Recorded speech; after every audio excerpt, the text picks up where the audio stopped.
Welcome back to the AI Driven Marketer. I'm Dan Sanchez. My friends call me Dan Chez, and it has been an exciting weekend because ChatGPT just announced their new model. Yes, it's that thing that I've been waiting for. There's two things that I've been waiting for in 2024 in order to know that 2025 is going to be a freaking awesome year for AI, and it just dropped. The thing that I needed, one was Apple releasing its updates to create breadth and more people using AI, and that's moving forward. That's happening. I just ordered my iPhone, and I can't wait to get it and test the updates they release over the fall. But the next thing was a new. I was hoping that it would just be ChatGPT 5, but they give it a different name, O1 Preview, a model that would add depth. Well, Apple AI would add breadth. I needed ChatGPT to drop a new model to add the depth needed to make it more, I don't know, accessible for people to get great results out of AI. Because right now, to get great results out of AI, you had to know a lot about how to really steer it in the right direction, how to prompt it just perfectly to get great results. But now you don't need to, because this new model, O1 Preview and O1 Mini, which is a smaller version of the Preview and the faster version, can do it for you. And while new models are still on the horizon, it's rumored that the next one's going to be coming out this winter. It's codenamed Orion. Very exciting.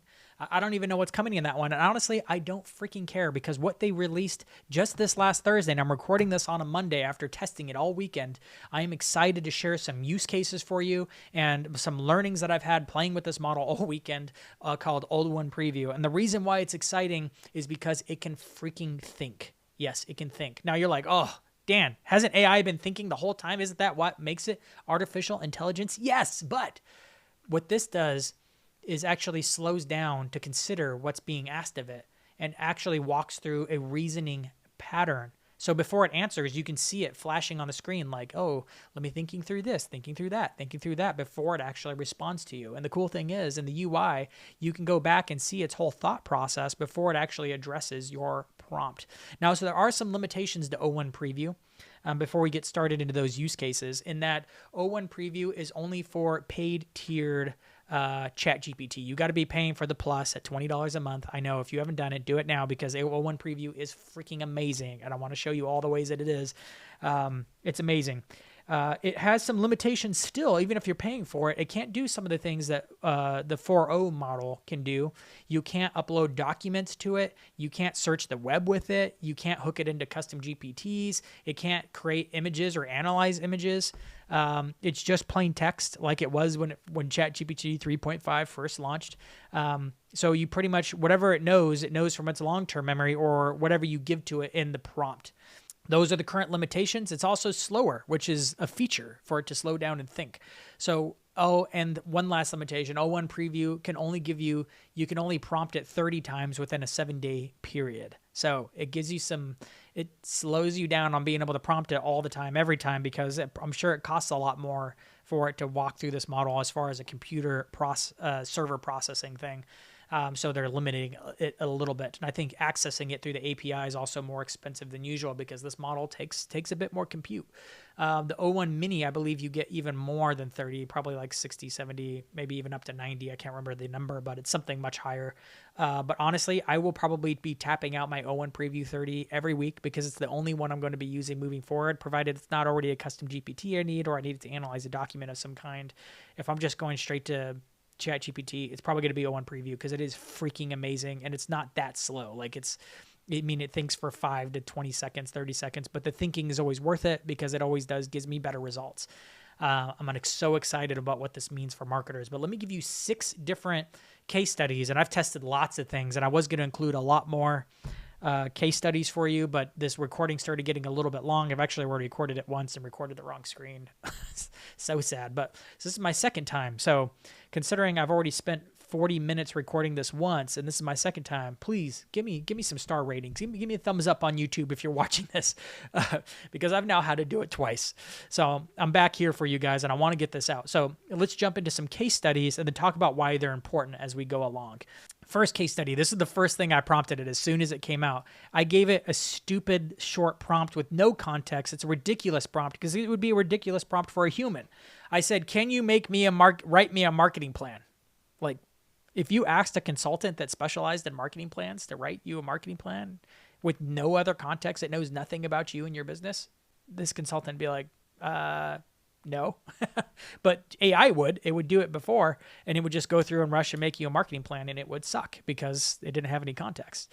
And I knew we were onto something special because it thought for 5 seconds. It talked about crafting the plan and then realized it needed more clarification. So it said, certainly, I'd be happy to help you create a marketing plan. Could you please provide me with some details about the product or service, target audience, and your primary goals? This information will help me tailor the plan to your specific needs, as it should be asking, right? And I didn't even give it all. I went ahead and give it some details, but not all the details. I said, can you do some research on Sweetfish Media? I didn't even say write the marketing plan. I just kind of let it hang out there. Luckily, I know it knows about Sweetfish Media and its long-term memory, its training data. It remembers some of the things about Sweetfish. Its memory does go back up to October of 2023. So, and it knows anything that would come up in there on its training data. And then it thought for 7 seconds. And let me show you, it gives you this drop-down menu where you can click on it to see its thinking. It says, I spent some time understanding Sweetfish, tracing Sweetfish Media, and what it's done up to 2023 of October. Taking a closer look to understand it, and it's thinking through what its target audience is based on what it knows about Sweetfish, and then navigating the knowledge cutoff to the best of its ability. And then it wrote a marketing plan. Its marketing plan is actually pretty good, considering I gave it almost no context for what was going on. A SWOT analysis. Like if I would have fed it more information, I expect the marketing plan would have been much better. Even a SWOT analysis would have been what made this marketing plan much better.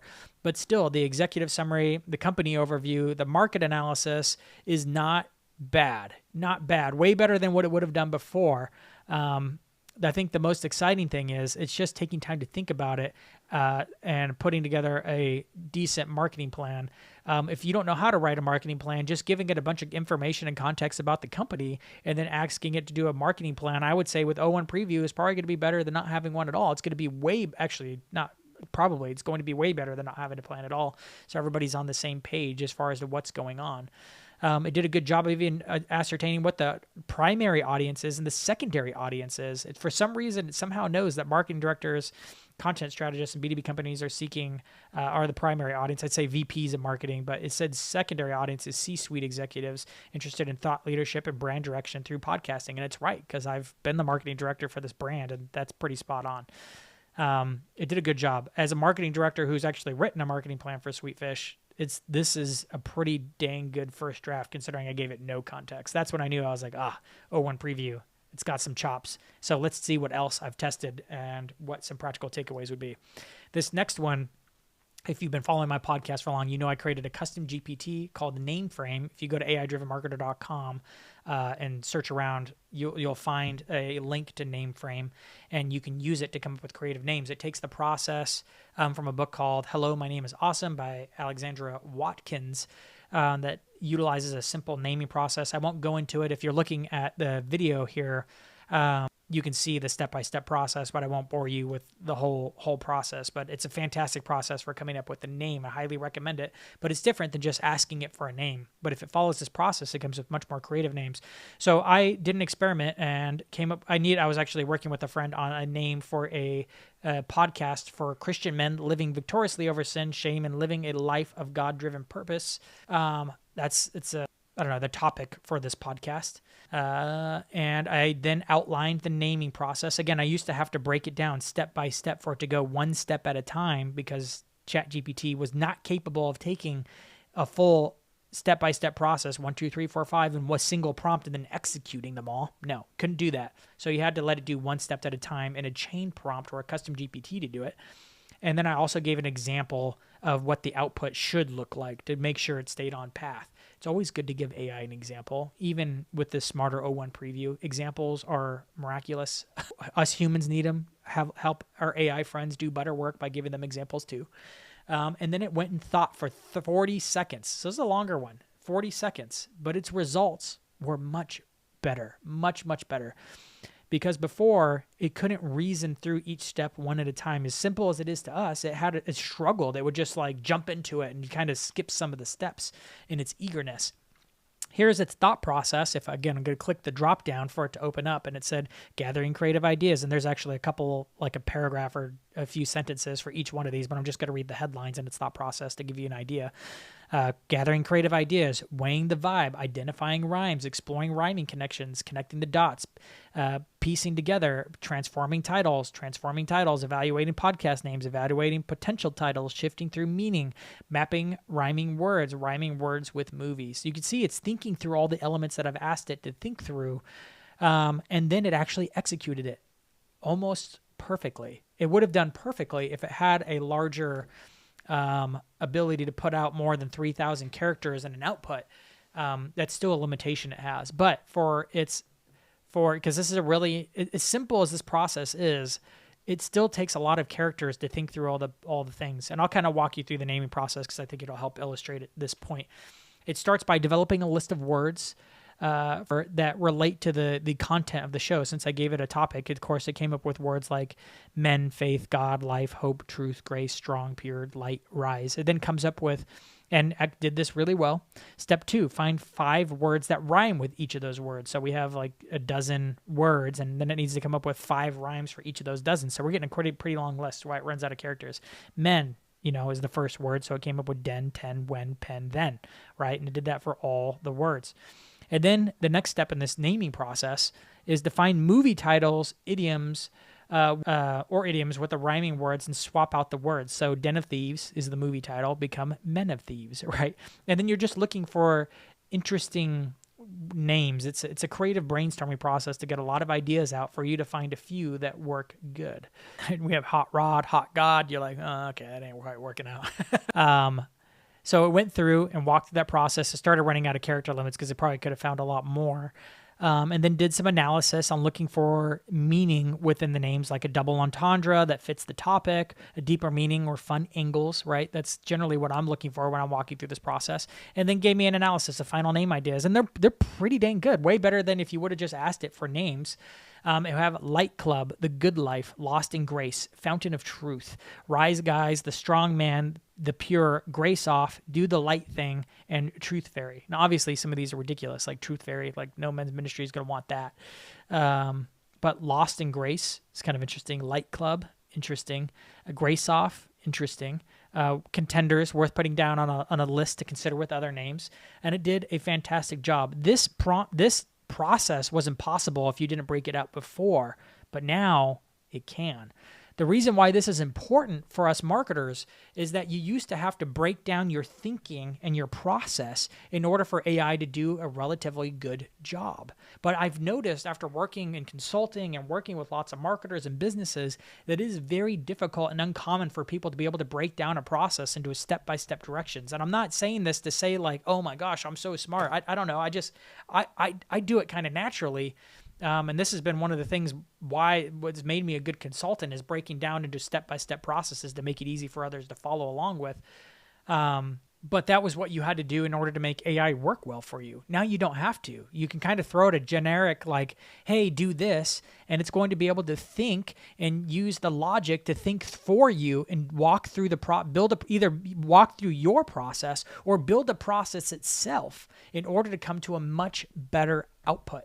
So in this next one, I want to show you what that, how that, like a practical application of something you've probably been doing to AI already and how it's going to do it much better for you. And that is taking a long form blog post, and I didn't hone in the prompt much at all to turn a long form 5,000 word blog post that I wrote on thought leadership and turn it into 5 great LinkedIn posts. Here's the prompt. Read the blog post that I wrote below and turn it into 5 well-written LinkedIn posts that follow a hook, body, and question format. Here's the blog post. It's very short and it's still somewhat of a meaty prompt because I gave it some instructions of a hook, body, question format. And then just the post, but it's not like a really lengthy post. It's certainly not a chain prompt. I would have had to chain prompt it to get the results I got. Well, let me show you. After I scroll through this freaking long post, it gave me a thought for 15 seconds and did the job that I used to had to do for it in a chain prompt. And if you've taken my AI course at aidrivenmarketer.com/course, it's free and it's customized with AI for you. Quick and shameless plug. Check out that course. You'll really like it and learn a lot about how to interact with AI for this. But you'll also appreciate why this new model is so smart after you take that course is because here in its thought process that it took 15 seconds to think through, it walks through what I would have had to have done in a chain prompt before. It's crafting the LinkedIn post, crafting engaging content, choosing topics, navigating digital clutter, coping with information overload, charting the course, focusing on knowledge, building credibility, forming connections, synthesizing insights, smarter thinking. It's kind of a hodgepodge of thought process, but honestly, our thought process usually is too. It's not always, our thinking isn't always in order, but it's that thinking that allows you to create better outputs for your own thoughts and ideas in your writing, right?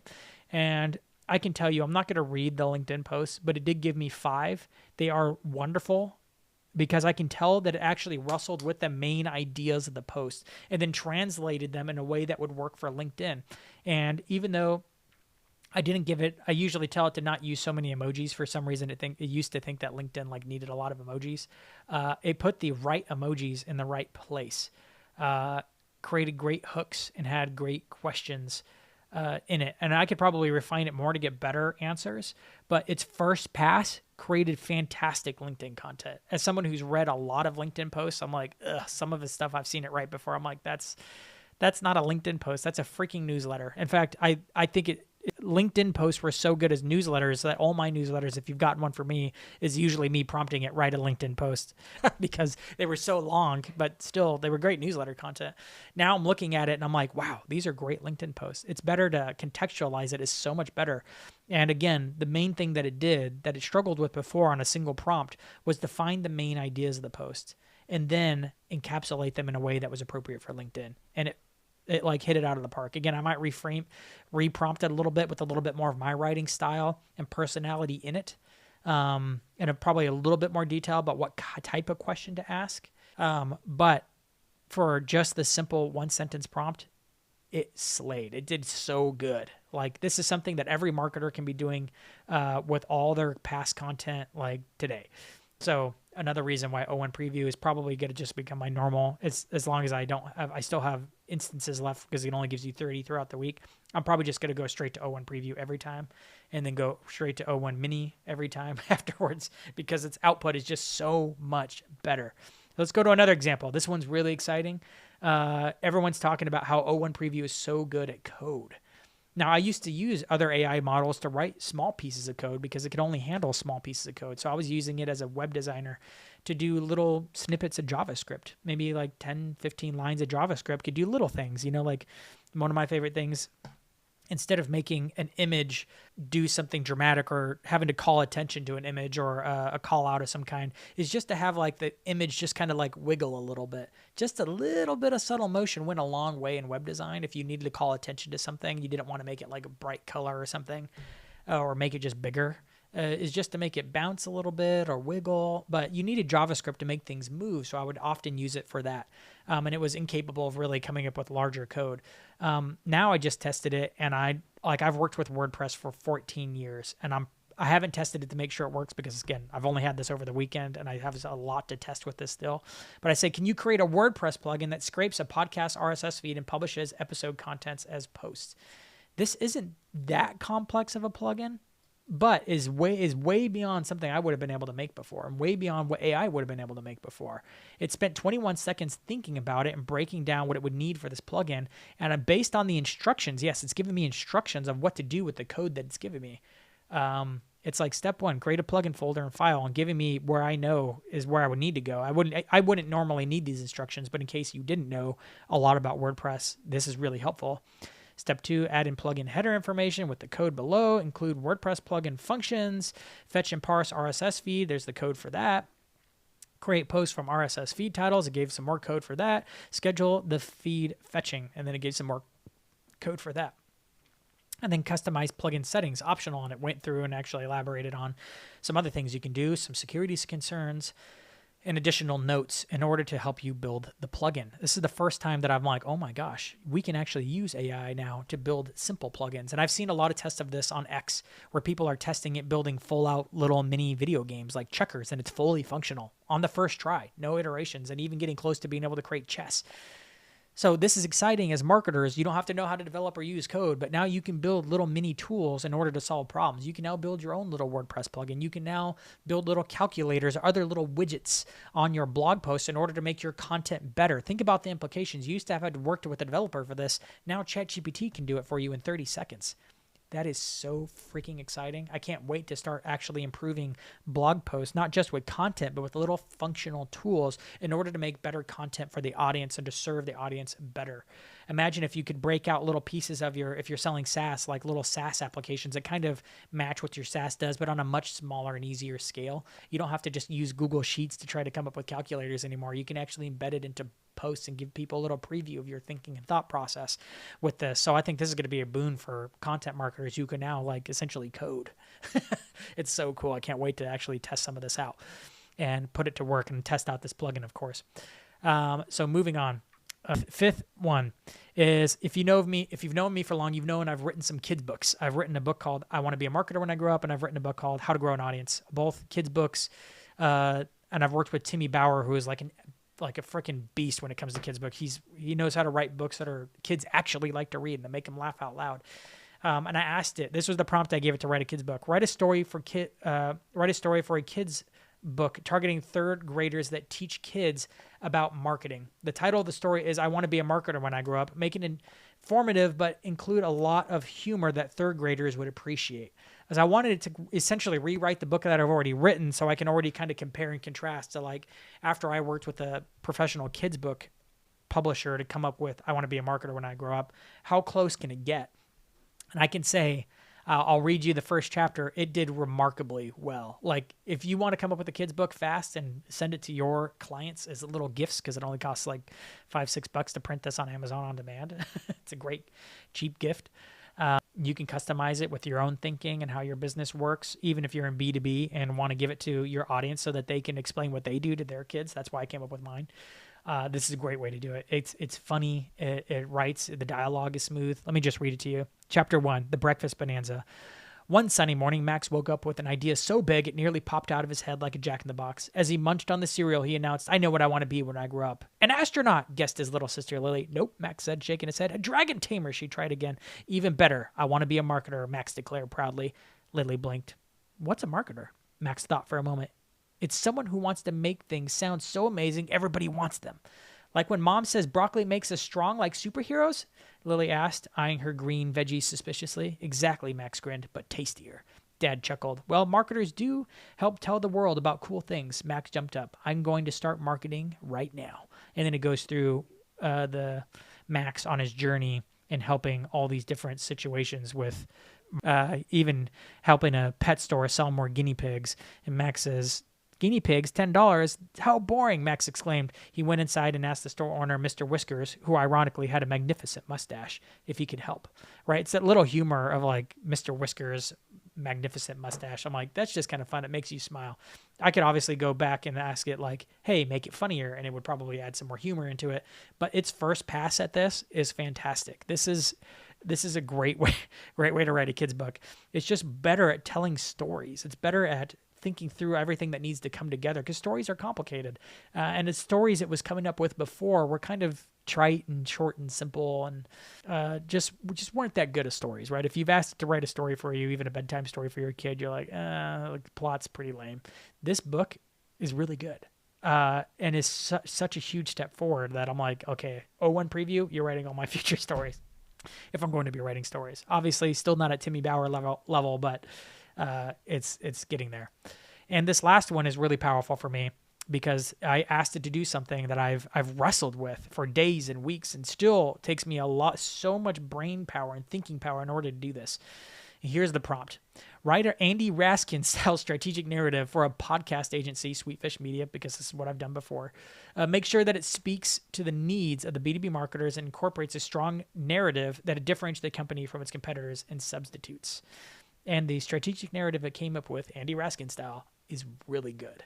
Really good. Like, it's so much easier to react to things than it is to come up from scratch. And I've spent hours, days, weeks wrestling through this for Sweetfish Media specifically. It was so hard. And what it came up with out of the gate is so good. Now, some of the directions it went in wouldn't be the directions I would go in. But if I just then went back through and tried again with a more prompt with more details about Sweetfish Media, the current target market, the current state of where podcasting is at, the current competitors and how they're chipping away at Sweetfish's margins or something like that, or the current company is taking, it would do so much better. But even on its first pass, with only 2 sentences of context, It did really good. Let me read a little bit of it to you. The rise of conversational marketing. Again, that's the position I wouldn't go with, but still, it works.